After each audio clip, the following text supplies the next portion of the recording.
السلام علیکم ورحمۃ اللہ وبرکاتہ۔ بسم اللہ الرحمن الرحیم۔ الصلاۃ والسلام علی اشرف الانبیاء والمرسلین نبینا محمد وعلی آلہ وصحبہ اجمعین وعلی من تبعہم بإحسان الی یوم الدین وبعد۔ فاعوذ باللہ السمیع العلیم من الشیطان الرجیم من ہمزہ ونفثہ ونفخہ۔ وَقَدِمْنَا إِلَى مَا عَمِلُوا مِنْ عَمَلٍ فَجَعَلْنَاهُ هَبَاءً مَنْثُورًا۔ وقال تعالى عاملة ناصبة تصلى نارا حامية تسقى من عين آنية۔ اللهم أرنا الحق حقا وارزقنا اتباعه وأرنا الباطل باطلا وارزقنا اجتنابه۔ اللهم علمنا ما ينفعنا وانفعنا بما علمتنا وارزقنا علما۔ رب اشرح لي صدري ويسر لي امري واحلل عقدة من لساني يفقهوا قولي۔ برادران اسلام، واجب الاحترام بزرگوں، دوستوں، عزیز ساتھیوں، لائق احترام ماؤں اور بہنوں، العقیدۃ الاسلامیہ ایک ایسا سلسلہ آپ کے سامنے پیش خدمت ہے MSLI لائیو ٹی وی کے ذریعے، جس میں ہم انتہائی کوشش کر رہے ہیں کہ صحیح اسلامی عقیدہ واضح ہو کے سامنے آ جائے اور باطل نظریات جو کچھ بھی ہیں ان کا ابطال کیا جائے اور انہیں امت کے درمیان روشناس کیا جائے، بتلایا جائے کہ یہ شرک ہے، اس سے بچو۔ اس سلسلے میں بہت سے وہ الفاظ میں نے مخصوص طور پر منتخب کر کے آپ پر واضح کیا کہ شرکیہ الفاظ ہیں، شرکیہ اعتقادات ہیں جو کہ ہم نے اللہ کے علاوہ غیروں کے لیے رکھے ہیں، جیسا کہ داتا، گنج بخش، اس سے پہلے عالم الغیب کا ہونا۔ تو اسی طرح آج ہمارے عقیدے کو پاک کرنا اور بدعات و خرافات سے ہم اپنے عمل، جو کہ اس معاملے میں امت کے اندر بہت تیزی سے پھیل رہے ہیں، روکنا، اور وہ چیزیں جس کو ہم نے اپنے معاشرے میں نیک سمجھ کر رہے ہیں، حالانکہ وہ بدعات ہیں یا وہ بدعات اس حد تک ہیں کہ شرکیات تک پہنچا دیتے ہیں، ان چیزوں کا ایک خلاصہ آپ کے سامنے پیش کرتا ہوں، خاص کر ان بدعتوں کا جو کہ قبروں کے پاس ہوتے ہیں، کیونکہ اصل چیز مسئلہ یہ ہے آج امت کے اندر مساجد سے زیادہ مزاریں بھری ہوئی، اور ان مزاروں پر پہنچنا، آنا، دیکھنا، دعائیں کرنا، اس کے لیے سب سے زیادہ کوششیں ہیں جتنی کہ مسجد کے لیے بھی نہیں ہے۔ اور یہ جو قبروں کو، درگاہوں کو جاتے ہیں، ان کے عجیب استدلال ہیں جو کہ حدیث میں کچھ اور بتایا گیا۔ پہلے تو زیادہ موضوعات ہیں، گھڑی ہوئی حدیثیں جو ہیں، ان کو بھی تعویلات کر کے توڑ مڑوڑ کے پیش کیا گیا ہے۔ جیسا کہ آپ کو معلوم ہے، قبرستان کے لیے اللہ کے رسول صلی اللہ علیہ وسلم نے زیارت کا حکم دیا، اجازت دی، اور صاف طور پر کہا کہ نہیتکم عن زیارت القبور، پہلے میں نے رکوا دیا تھا، تمہیں روکا تھا، لیکن اب میں تمہیں اجازت دے رہا ہوں کہ فزورھا۔ قبرستان کی زیارت اس واسطے دی گئی کہ صاف طور پر اللہ کے رسول نے اس میں بتا دیا کہ اس سے تمہارے لیے موت کی یاد دہانی ہے، موت کی فکر ہے، دنیا کی بے ثباتی ہے۔ لیکن ہم اس سے استدلال کر کے درگاہوں کے لیے استعمال کر کے، دیکھو اللہ کے رسول نے قبرستان کی زیارت کا حکم دیا، تو ہم دراصل کیا کریں گے؟ درگاہوں کی زیارت بھی اس نیت سے کر سکتے ہیں، تعویل کر کے لوگوں کو دھوکہ دے کر اپنے مزارات کو ایسے طور پر سجانا، جلوس کرنا، جلسے کرنا، عرس کرنا جائز قرار دیے، حالانکہ دونوں باتیں بالکل مختلف ہیں۔ قبرستان کے لیے کہا گیا، یہاں قبرستان نہیں، یہاں جو ہو رہا ہے وہ مقبرہ ہے، مقبرے کے لیے نہیں کہا گیا۔ تو اسی طرح یاد رکھیے، بعض کیا کرتے ہیں، قبروں کے پاس نماز پڑھتے ہیں، اور اسی طرح بعض لوگ سجدہ کرتے ہیں وہاں پر جا کر، بعض لوگ تعمیرات میں بڑا حصہ لیتے ہیں، مزار بن رہا ہے چندہ دیتے ہیں، حالانکہ متواتر احادیث میں نبی کریم صلی اللہ علیہ وسلم نے اس سے سختی کے ساتھ منع کیا ہے۔ امام احمد ابن حنبل، امام مالک، امام شافعی رحمہم اللہ قبروں پر مساجد کی تعمیر کو حرام قرار دیا ہے۔ مساجد کی بھی تعمیر ہو وہ بھی حرام کہہ دیا، کیونکہ اس سے دراصل کیا ہے، شرک کی بنیادیں کھلتی ہیں اور دروازے کھلتے ہیں۔ صحیح مسلم میں جندب بن عبداللہ بجلی رضی اللہ عنہ سے مروی ہے، وفات سے 5 روز پہلے میں نے نبی کریم صلی اللہ علیہ وسلم کو فرماتے ہوئے سنا، میں اللہ تعالیٰ کے سامنے برات کا اظہار کرتا ہوں کہ تم میں سے کوئی میرا دوست ہو، فرمایا خلیل کے معنی میں، جگری دوست کے معنی میں، کہا کہ میں اللہ تعالیٰ کے سامنے برات کا اظہار کرتا ہوں کہ تم میں سے میرا کوئی دوست ہو، اللہ نے مجھے ابراہیم کی طرح دوست بنا لیا ہے، یعنی میں کسی کا جگری دوست نہیں ہوں، جیسے اللہ نے ابراہیم کو خلیل بنایا ویسے ہی اللہ نے مجھے بھی خلیل بنایا ہے۔ اگر میں کسی کو اپنی امت میں خلیل بناتا، دوست بناتا، تو ابو بکر کو بناتا، لیکن آگاہ رہو کہ تم سے پہلے کے لوگ انبیاء کی قبروں کو مسجد بنا لیا کرتے تھے، سجدگاہ بنا لیا کرتے تھے۔ 5 روز پہلے کا واقعہ ہے، وفات سے 5 روز، صحیح مسلم کی روایت۔ اللہ کے رسول صلی اللہ علیہ وسلم نے جو الفاظ کہے، ایک تو یہ کہا کہ میں کسی کو اپنا خلیل نہیں بناتا، کیونکہ اللہ نے مجھے خلیل بنا لیا۔ خلیل دوستوں میں ایک ہی ہوتا ہے، صدیق بہت سے ہو سکتے ہیں، لیکن جو جگری دوست ہوتا ہے، جو خاص دوست ہوتا ہے، وہ ہر ایک کا ایک ہی ہوتا ہے۔ تو اللہ کے رسول نے فرمایا اللہ نے مجھے بنا لیا، اب میں کسی اور کو نہیں بنا سکتا۔ اگر یہ نہیں ہوتا تو میں صدیق کو بناتا اپنا جگری یار، لو کنت متخذا خلیلا لاتخذت ابا بکر خلیلا، لیکن اللہ نے جب مجھے بنا دیا تو میں خلیل کا درجہ صدیق اکبر کو نہیں۔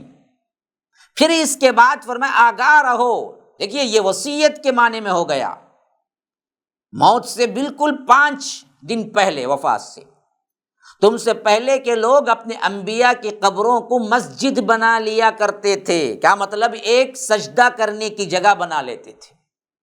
مسجد کا مطلب ایک کیا ہے؟ سجدہ کرنے کی جگہ۔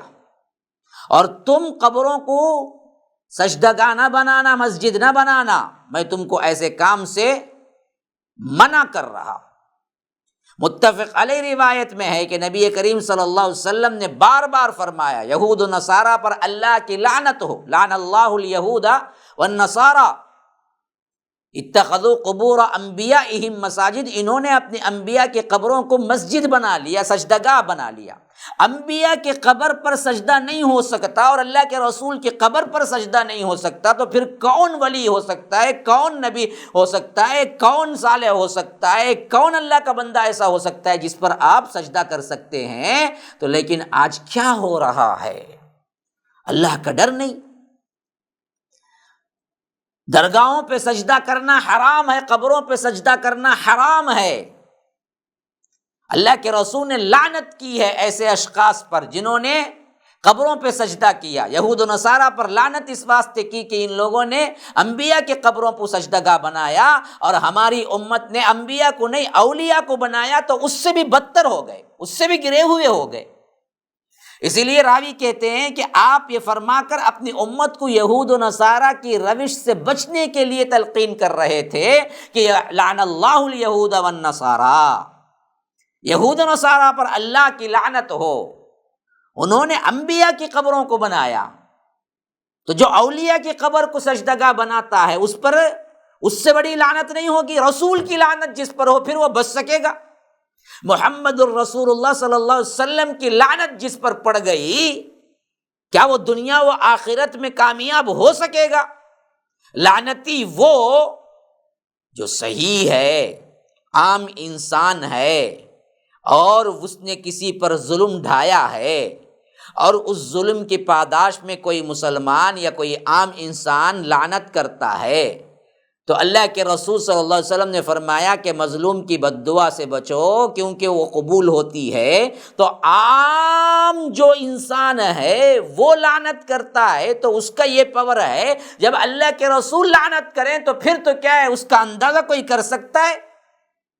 جنہوں نے قبروں کو پوجا اور قبروں پر سجدہ اور قبروں پر نظر، قبروں پر عبادتیں کر کے اپنے دین میں غلط طریقے سے استدلال کر کے اپنے ایمان کو کھویا، کیا یہ اللہ تبارک و تعالی اپنے حبیب کے ذریعے ان پر لعنت نہیں کیا؟ ایسے لعنتی لوگ کبھی دنیا و آخرت میں کامیاب ہو سکیں گے؟ اسی طرح صحیحین کے اندر متفق علیہ روایت اما عائشہ سے مروی ہے، اللہ کے رسول صلی اللہ علیہ وسلم مرض وفات میں، موت سے بالکل چند دن پہلے فرمایا کہ اللہ تعالیٰ یہود و نصارہ پر لعنت فرمائے، ان لوگوں نے اپنے انبیاء کی قبروں کو سجدہ گاہ بنا لیا۔ حضرت عائشہ آگے کہتی ہیں کہ اگر ایسا نہ ہوتا تو آپ صلی اللہ علیہ وسلم کی قبر کو کھلا رکھا جاتا، نمایاں کر دیا جاتا، لیکن بعد میں آنے والے لوگ وہاں پر بھی عرس نہ مناتے، یہ خدشہ نہ ہوتا تو کھلا ہوتا، لیکن اللہ کے رسول صلی اللہ علیہ وسلم کی وفات کے بعد اللہ کے رسول صلی اللہ علیہ وسلم کی قبر کو بالکل حجرے کے اندر بند کر دیا گیا۔ ابن عباس رضی اللہ عنہما سے مروی ہے کہ اللہ کے رسول صلی اللہ علیہ وسلم نے قبروں کی زیارت کرنے والی عورتوں، قبروں کو مسجد بنانے والوں اور ان پر چراغ جلانے والوں پر لعنت فرمائی۔ احمد، ابو داؤد، ترمذی اور نسائی۔ تو جو لوگ وہاں پر بیٹھتے ہیں، وہاں پر چراغاں کرتے ہیں، وہاں پر لائٹ لگاتے ہیں، وہاں پر روشن کرتے ہیں، روشنیاں کرتے ہیں، ان سب پر اللہ کے رسول کی لعنت ہے۔ مسلمانوں ڈرو، اللہ کے رسول کی لعنت جس پر ہو گئی پھر وہ بچ سکتا ہے۔ اور اسی طرح انبیاء، صلحاء، بادشاہوں کی قبروں پر بنی ہوئی مسجدوں کا گرانا خود ضروری ہے۔ کیوں؟ اس میں علماء کا کوئی اختلاف نہیں ہے۔ ایسی عمارتوں کا گرانا جو کہ قبروں پر بنائی گئی ہیں، یہ اسلاف میں کوئی اختلاف نہیں تھا کہ ان عمارتوں کو گرا کر توڑ کر رکھ دیا جائے، بلکہ امام احمد ابن حنبل ان سے مروی ہے کہ اگر اللہ ہی کے لیے نماز رخ اگر قبر کی طرف ہو تو ایسی نماز فاسد ہے۔ اس مسئلے میں بھی کوئی اختلاف نہیں ہے۔ اور اسی طرح عالم یا نیک آدمی کی قبر کے پاس یا غصب کی ہوئی زمین پر مسجد، مدرسہ، سرائے یا زیارت گاہ بنائی جائے تو یہ بھی حرام ہے۔ صحیح مسلم کے اندر حضرت جابر سے مروی ہے اللہ کے رسول صلی اللہ علیہ وسلم نے قبروں پر تعمیر سے منع فرمایا۔ صحیح مسلم کی روایت ہے۔ انسان درگاہ کو جائے گا کب جی؟ جب درگاہ بنے گی نا، درگاہ بنانے پر ہی منع ہے۔ تو یہ سب خلاف شرع کام ہوا۔ حضرت جابر رضی اللہ عنہ صاف کہتے ہیں کہ اللہ کے رسول صلی اللہ علیہ وسلم نے قبروں پر عمارت تعمیر کرنے سے منع فرمایا۔ ہاں،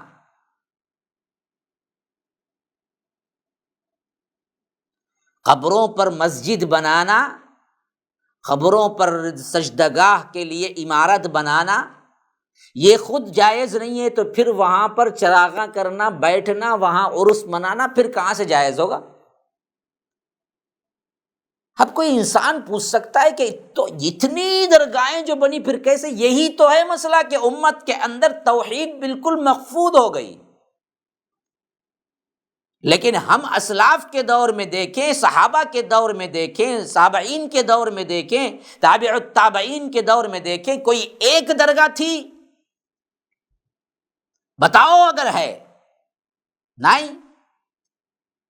جن زمانوں کو گارنٹی اللہ کے رسول صلی اللہ علیہ وسلم نے دی تھی ان زمانوں کے اندر یہ بدعات و خرافات نہیں ہوئی۔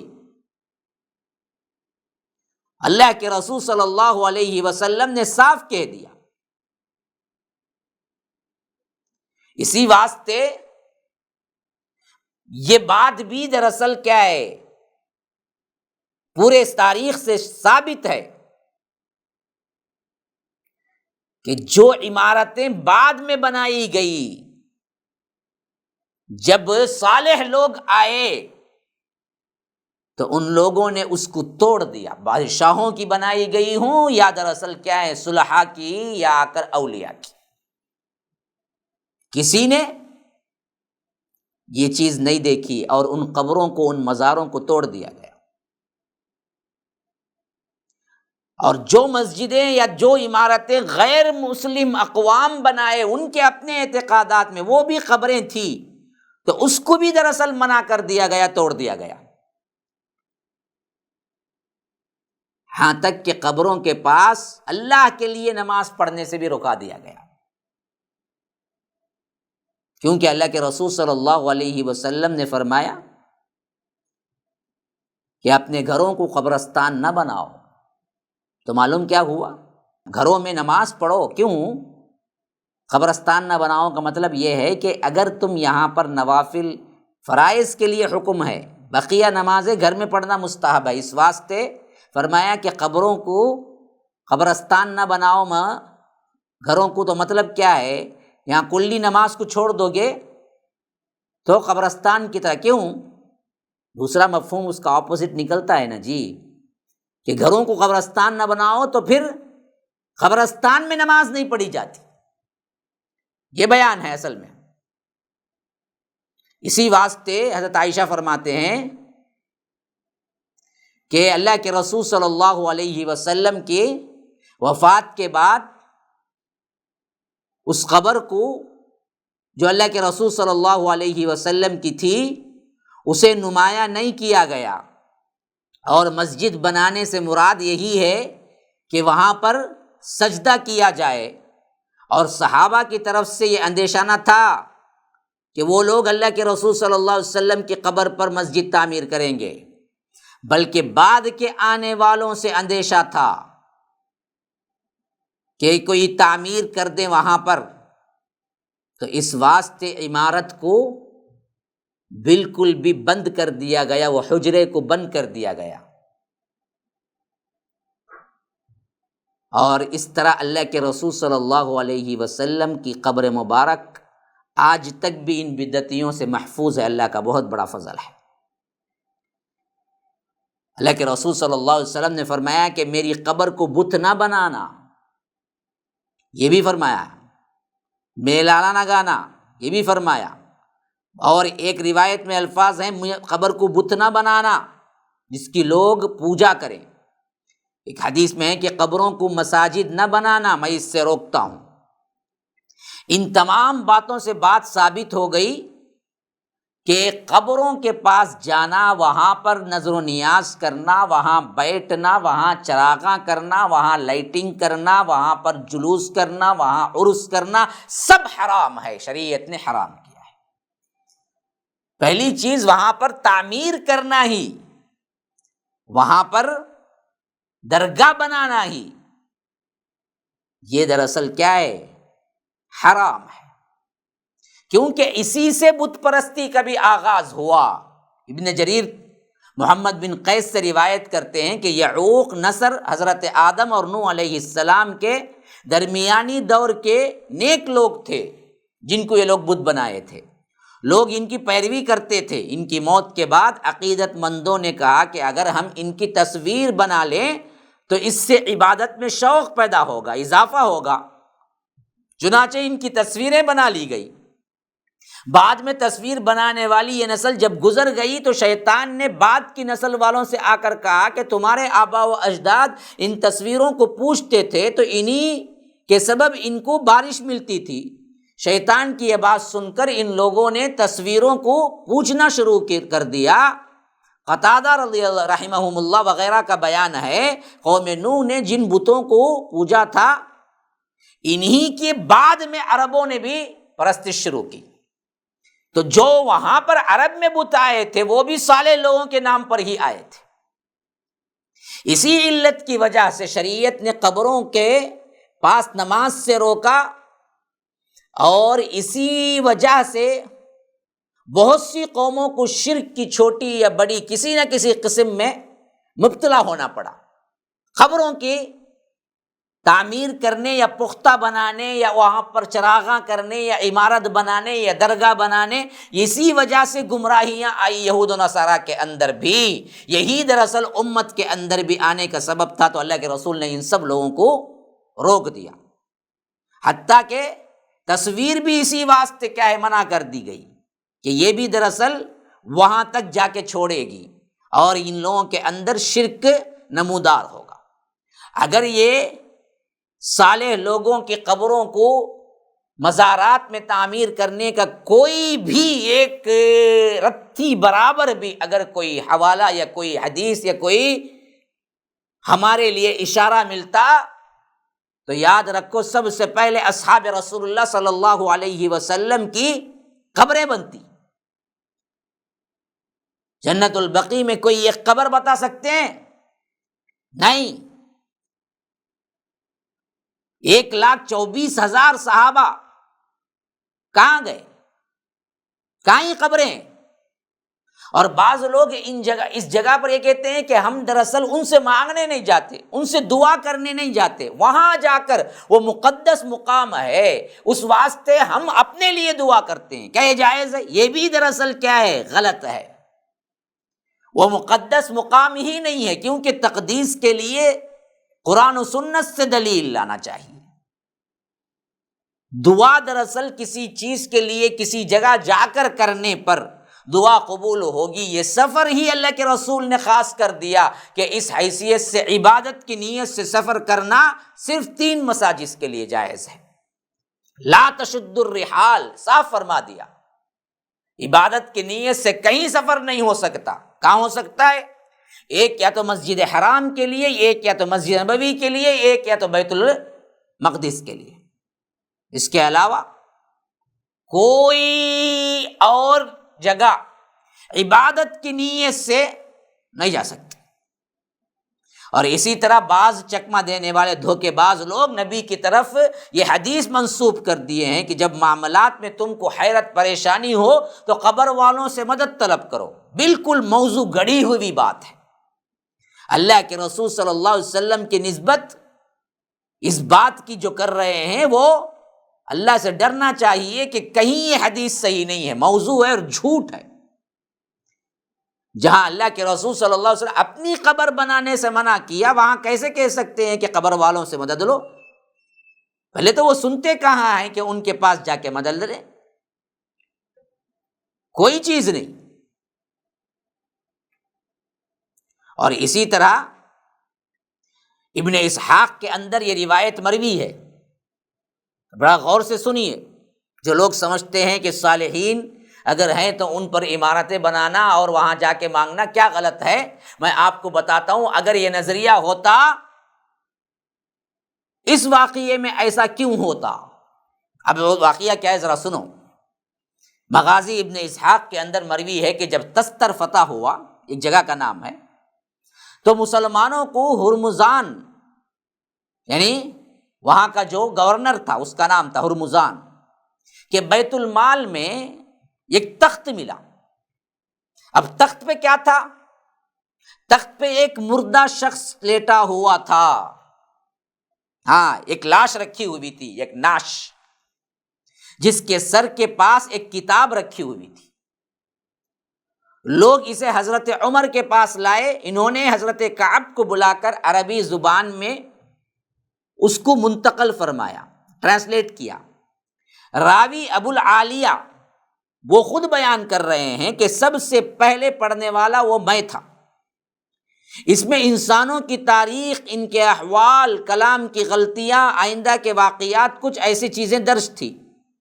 ابو العالیہ سے پوچھا گیا تخت پر جو آدمی تھا اس کا کیا ہوا؟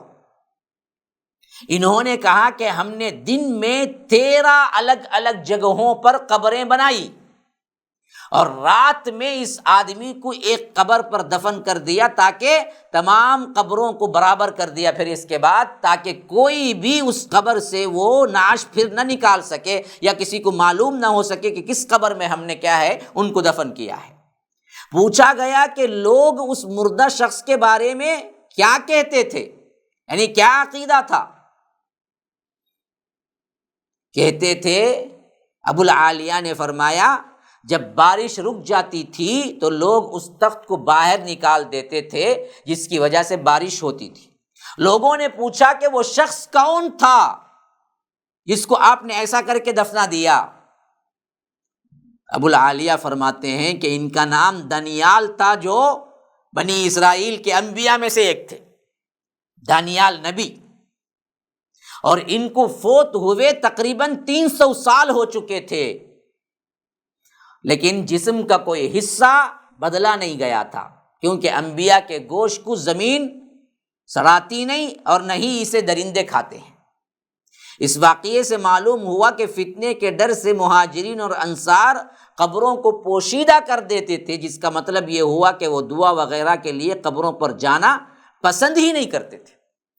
اگر ایسا مزاج ہے جیسے آج ہماری امت کا ہو چکا ہے، ننگے دھڑنگے انسان کیا ہے، نشہ بھنک میں کیا ہے، ہمیشہ نشے میں ہوتا ہے، بھنک میں ہوتا ہے، ایسا کیا ہے، کوئی مرتا ہے تو اسے ولی اللہ بنا کے ایک قبر بنا دیتے ہیں.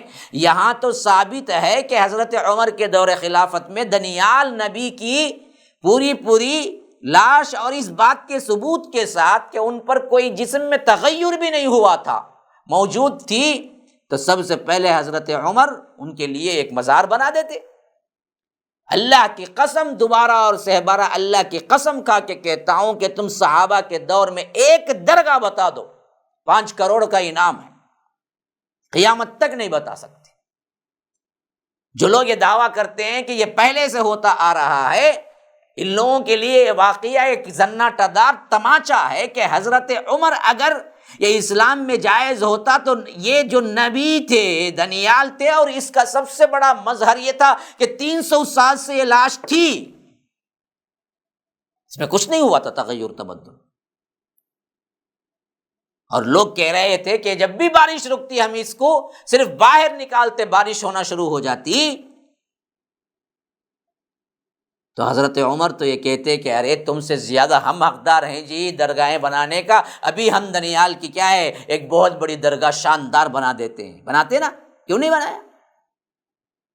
بلکہ اسے 13 الگ الگ قبریں تیار ہوئی دن میں، تاکہ لوگ کنفیوز ہو جائے، اور رات میں چھپا کر کسی ایک قبر میں دفن کر دیا گیا، تاکہ بعد میں کوئی بھی اس کو فائنڈ آؤٹ نہ کر سکے اور غلط بدعات نہ شروع کر دے وہاں پر. یہ فلسفہ تھا اسلام نے یہ دیا تھا قبروں سے متعلق کہ اس کو پختہ نہ بناؤ، اس پر نہ بیٹھو، اس پر کیا ہے چونے کے ساتھ اسے دراصل مزین نہ کرو، چراغاں نہ کرو، اس طرف نماز نہ پڑھو، وہاں جا کر قبرستان میں نماز نہ پڑھو. یہ تمام احکامات اس واسطے دیے کہ قبروں کی پوجا نہ ہو، لیکن ہم نے وہ تمام احکامات الٹ کر کے ہمارا کام ہی قبروں سے اتنا تعلق جڑ گیا کہ مسجدیں اتنے نہیں بنائے جتنے قبریں بنا دیے اور درگاہیں بنا دی. بدبخت ایسے بھی ہیں جو مسجد کو چندہ نہیں دیتا لیکن قبر کو ضرور دیتا ہے، مزار کو دیتا ہے. ڈر کے مارے کہ حضرت کی لجت ہو جائے گی۔ اللہ کا ڈر نہیں ہے، حضرت کا ڈر ہے۔ ایسے عقیدے ہیں، شرک آتا ہے تو انسان اتنا ہی ذلیل ہوتا ہے۔ اللہ تبارک و تعالی محفوظ رکھے۔ اور بھی بہت سے ایسی باتیں ہیں جو ہم نے بدعات کو سنت سمجھ کے اپنایا ہوا ہے، اور بدعات بھی وہ خطرناک ترین بدعات جو سیدھے لے جا کے آپ کو شرک تک پہنچا دیتے ہیں، اور اگر انسان مر گیا اسی پر تو یاد رکھو ہمیشہ کے لیے جہنم ہے اور جنت اس پر حرام ہے۔ تو مسلمانوں ڈرو، اپنے رب سے ڈرو، اللہ کے رسول صلی اللہ علیہ وسلم کے طریقے کو لازم پکڑو، حد سے آگے نہ بڑھو۔ جتنا اللہ کے رسول نے بتایا اتنا ہی ہے۔ قبرستان کا یہ ادب سکھایا گیا کہ جاؤ تو سلام، بس اس کے علاوہ وہاں پر کوئی چیز نہیں ہے۔ وہ بھی قبرستان کا لفظ آیا، ایک دو قبر مقبرے کا لفظ نہیں آیا۔ آج ہم قبرستانوں کا نہیں بلکہ کیا یہ درگاہیں مقبروں کا کیا ہے سفر کرتے پھرتے ہیں، جو کہ حرام سفر ہے۔ اللہ سمجھنے کی توفیق دے۔